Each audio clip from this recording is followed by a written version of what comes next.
মিষ্টি কিনতে আর দোকানে যাওয়ার প্রয়োজন পড়বে না যদি এইভাবে গোলাপজাম মিষ্টির রেসিপি বাড়িতে বানানো যায়।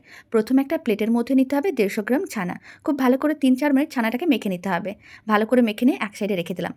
এবার একটা মিক্সিং বোলের মধ্যে 150 গ্রাম গুঁড়ো দুধ, 100 গ্রাম ময়দা, হাফ চামচের মতন বেকিং পাউডার আর ওই চামচের 4 ভাগের 1 ভাগ বেকিং সোডা, 1 চামচের মতন ঘি দিয়ে দিলাম। সমস্ত কিছু খুব ভালো করে মিশিয়ে নিতে হবে।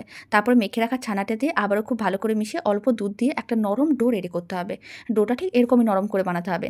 এবার ঢাকনা বন্ধ করে 10 মিনিট রেখে দিয়েছিলাম। 10 মিনিট পরে অল্প করে অংশ হাতের মুঠোর মধ্যে নিতে হবে আর অল্প করে তেলও ব্রাশ করে রাখতে হবে। তারপরে বলের মতন বানিয়ে নিতে হবে। সমস্ত গোলাপজাম মিষ্টিগুলোকে একইভাবে রেডি করে নেওয়ার পরে গরম তেলের মধ্যে দিয়ে দিতে হবে। ফ্লেমটা মিডিয়াম টু লোতে রাখতে হবে। আর এইভাবে টাইম নিয়ে উল্টে পাল্টে বেশ লাল লাল করে ভেজে নিতে হবে।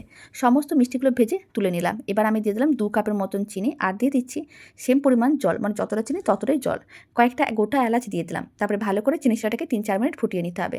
যখন চিনি শিরাটার মধ্যে চিটচিটে ভাব চলে আসবে, ফ্লেমটা অফ করে সমস্ত মিষ্টিগুলো গরম চিনি শিরার মধ্যে দিয়ে ঢাকনা বন্ধ করে 1 ঘন্টা রেখে দিতে হবে। 1 ঘন্টা পরে দেখতে পাবেন মিষ্টিগুলো সাইজে অনেকটাই বড় হয়ে গেছে।